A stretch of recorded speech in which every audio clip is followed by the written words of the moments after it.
कि 2027 में जो महाबदलाव होने जा रहा है उसकी तैयारी चल रही है, और बाकी अफवाह मंत्री जो हैं उत्तर प्रदेश के, वो अफवाहें फैलाते जाएं। हमारे सुनील भाई 6 एमएलए और दो तहसील की पार्टी के राष्ट्रीय अध्यक्ष जी के बारे में बात कर रहे थे। तो वही 6 एमएलए और 2 तहसील की पार्टी के राष्ट्रीय अध्यक्ष जी, अभी इन्होंने बोला ना कि सपा जो है वो सनातनियों के साथ नहीं है, सनातनियों का अपमान करती है। तो 2 तहसील और 6 विधायकों के राष्ट्रीय अध्यक्ष जी ने अक्टूबर 2018 में एक बयान दिया था, जब वो सरकार में थे।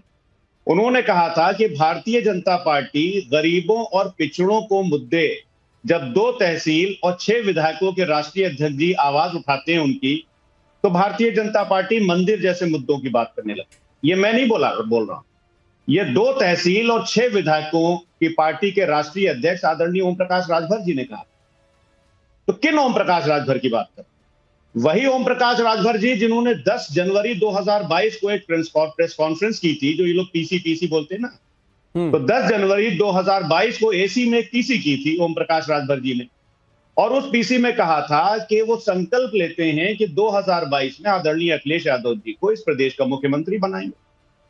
वही ओम प्रकाश राजभर जी जो सरकार में रहते हुए भारतीय जनता पार्टी को कहते हैं कि बीजेपी चुनावी राजनीति और वोट बैंक के दबाव में फैसले लेती है। वही ओम प्रकाश राजभर जी जो कहते हैं कि भारतीय जनता पार्टी की सरकार में करप्शन बढ़ रहा है। इन्हीं सब वजहों से आदरणीय योगी आदित्यनाथ जी ने 2019 में उनको बाहर का रास्ता दिखा दिया था। फिर वो समाजवादी पार्टी के पास आए, क्योंकि उनको लगा कि समाजवादी पार्टी जो है वो सरकार बना लेगी। देखिए, गोस्वामी तुलसीदास जी ने उत्तरकांड में ओम प्रकाश राजभर जी के जैसे लोगों को समझते हुए एक चौपाई लिखी थी। उन्होंने लिखा था, मेरे हाथ में है, कि लोभही ओढ़न लोभही दासन, सिसनोदर पर जमपुर त्रासना, काहू की जो सुनही बढ़ाई, श्वास लेही जनु जूड़ी आई। इसका मतलब यह हुआ, इसका भावार्थ भी लिखा हुआ है कि लोभ ही उनका ओढ़ना होता है, लोभ ही बिछौना होता है, और वो किसी दूसरे की बड़ाई सुन नहीं पाते हैं, और वो सिर्फ और सिर्फ लोभ के लिए काम करते हैं। तो आदरणीय ओम प्रकाश राजभर जी सिर्फ अपने लोभ के लिए काम करते हैं। और लोभ किसका? हमारे भाई सुनील अरकवर्षी जी का कुछ नहीं होना है, वो अपने लिए या अपने पुत्र के लिए ही कुछ करेंगे। उनको हमारे सम्मानित राजभर समाज से भी कोई मतलब नहीं, वो सिर्फ और सिर्फ अपने लिए और अपनी परिवार की राजनीति करते हैं। ठीक, मैं with due respect two Om Prakash Rajbhar ji, बस 20 सेकंड और आपके लेना चाहूंगा। With due respect two Om Prakash Rajbhar ji हमारे बड़े हैं, हमारे सीनियर हैं, लेकिन इतनी बड़ी बड़ी बातें उन्होंने हमारी पार्टी के लिए कही हैं। तो मैं सिर्फ एक बात कहना चाहता हूं कि ओम प्रकाश राजभर जी बिन पेंदी के वो लोटे हैं कि जिससे ना पानी पिया जा सकता है, ना मुंह धोया जा सकता है। मुंह मैंने लगा दिया, बाकी आपकी जो दर्शक हैं वो समझदार हैं। इनकी ना तो कोई विचारधारा है, ना विजन है, ना मिशन है। और रही बात, विद्या जी अगले टर्म में ना आइएगा, बस मैं खत्म कर रहा हूं। रही बात समाजवादी पार्टी की, तो राहत इंदौरी ने एक बड़ा अच्छा शेर कहा है, वो मैं आपको सुना देता हूं। समाजवादी पार्टी की सारी चीजें आ जाएंगी उसमें, कि सूरज चांद और सितारे मेरे साथ में रहे, जब तक अवाम का हाथ मेरे हाथ में रहे, हर बूंद तीर बन के उतरती है रूह में, तन्हा मेरी तरह कोई बरसात में रहे, और शाखों से टूट जाए वो पत्ते नहीं है हम, आंधियों को कोई बता दे कि औकात में रहे। समाजवादी पार्टी आदरणीय नेताजी के विचारों, डॉक्टर राम मनोहर लोहिया की विचारधारा और जयप्रकाश नारायण जी के आंदोलन से निकली हुई पार्टी है। ये 2 तहसील और 6 विधायकों की राष्ट्रीय पार्टी नहीं है। समाजवादी पार्टी संघर्षों की बुनियाद पर बनी हुई पार्टी है, जिसकी कमान इस प्रदेश के, इस देश के बड़े नेता आदरणीय अखिलेश यादव जी के हाथ में है, जो कि उत्तर प्रदेश की सबसे बड़ी पार्टी है। ठीक है सर, लेकिन आपने अपनी शायरी में आंधी की बात की, तो ये आंधी एसबीएसपी की तरफ से चल रही है या बीजेपी की तरफ से चल रही है? नवीन भाई, आप क्यों इतना मुस्कुरा रहे हैं?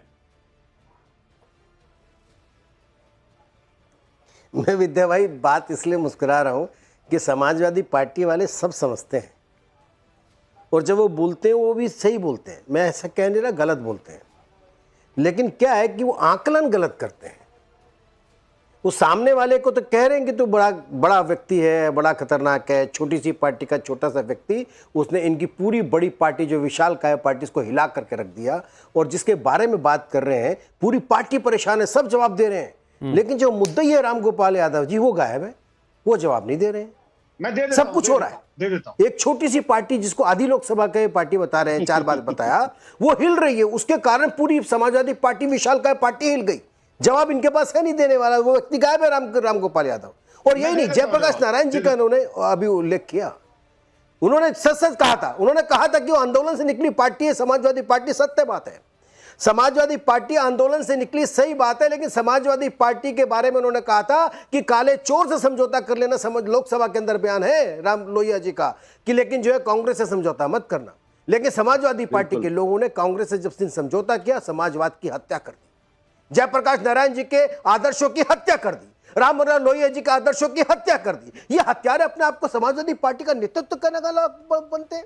ये एक पीडीए की पार्टी नहीं बची, ये केवल मुस्लिम पार्टी बनकर के रह गई। इस देश के अंदर 2 विचारधाराएं बच रही है, मैं बार बार कहता हूं। एक ये जो सनातनियों के साथ चलने वाली पार्टी है, जो लोग सनातनियों के साथ चलना चाहते हैं, बहुसंख्यक के साथ चलना चाहते हैं, बहुजन समुदाय हिताय, बहुजन समाज सबके साथ मिलकर के चलना चाहते हैं, वो लोग उनके साथ जा रहे हैं जो नरेंद्र मोदी के नेतृत्व में काम कर रही है।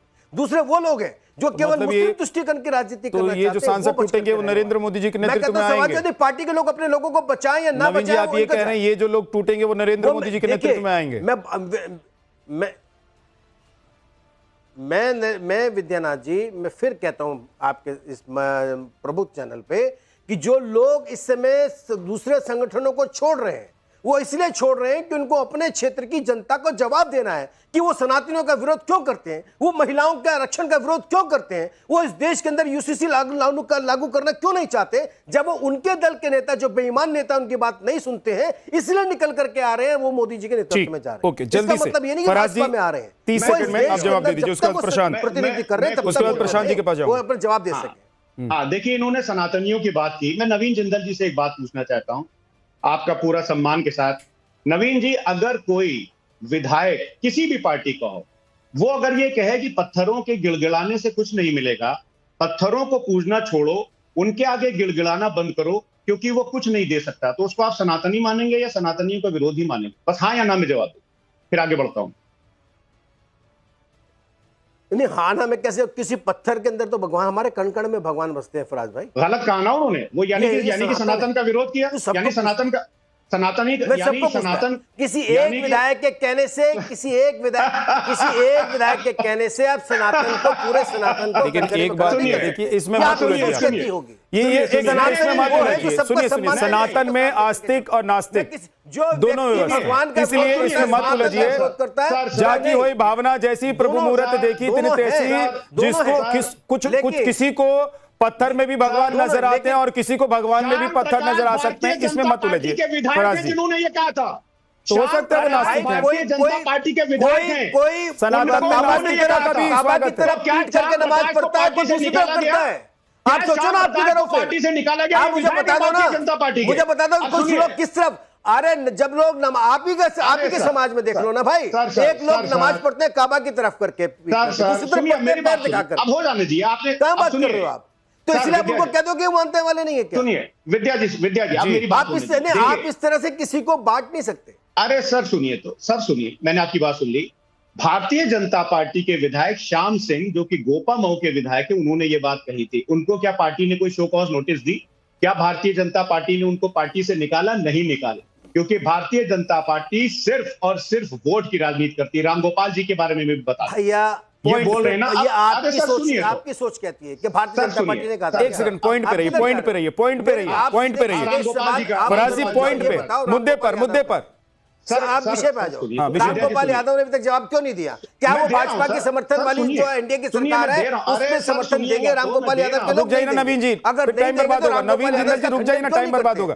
फराजी जल्दी से कंप्लीट कीजिए, 10 सेकंड। मेरा लेकिन स्टेटमेंट कंप्लीट होने दिए। हाँ, जल्दी से। आदरणीय रामगोपाल जी ने जो चिट्ठी इनके ये जो बता रहे हैं, जो दी है as per him Amit Shah ji को, उसमें पता है क्या लिखा होगा? उसमें लिखा यह होगा कि ओम प्रकाश राजभर जी थाली के बैंगन, ही इनके ऊपर कभी विश्वास न करिएगा गृह मंत्री। अरे तो उसको ओपन क्यों नहीं कर रहे हैं माननीय रामगोपाल यादव जी? उसको आकर रामगोपाल यादव क्यों नहीं कहते? क्या आखिर रामगोपाल यादव इस चीज से कर रहे हैं आप? लिखा होगा, ये होगा ख्वाबों में। क्या रामगोपाल यादव विदेश गए? अरविंद जी उनके फोन पे इनकमिंग बंद हो गई। सुनिए ना अरविंद जी, मैं ये कह रहा हूं, फोन पर इनकमिंग बंद हो गई क्या? नवीन जी एक सेकंड रुक जाइए। नवीन जी, विषयांतर हो जा रहे हैं हम लोग, बार बार विषयांतर मत होइए, मुद्दे पर रहिए। अरविंद जी, अगर मान लीजिए समाजवादी पार्टी के सांसद टूट भी रहे हैं, है ना, हमने देखा कि बंगाल में टूटे सांसद विधायक, हमने देखा कि महाराष्ट्र में टूटे सांसद विधायक, तो उससे पहले कोई ऐसा सहयोगी और गठबंधन का कोई व्यक्ति आकर हल्ला नहीं मचा रहा था कि टूट रहे हैं, टूट रहे हैं, टूट रहे हैं? टूटे अंदर ही अंदर और आकर या तो अपनी व्यवस्था बना ली या जुड़ गए। ये इतना जो बवाल काटे पड़े हैं एसबीएसपी के अध्यक्ष साहब, ये बवाल के पीछे कुछ है भी या सिर्फ ये चुनाव से पहले एक माहौल है? देखिए विद्यानाथ जी, जहां आग न हो वहां धुआं नहीं दिखाई देता है, और जब तक कोई दल टूट न जाए तब तक उस दल के मुखिया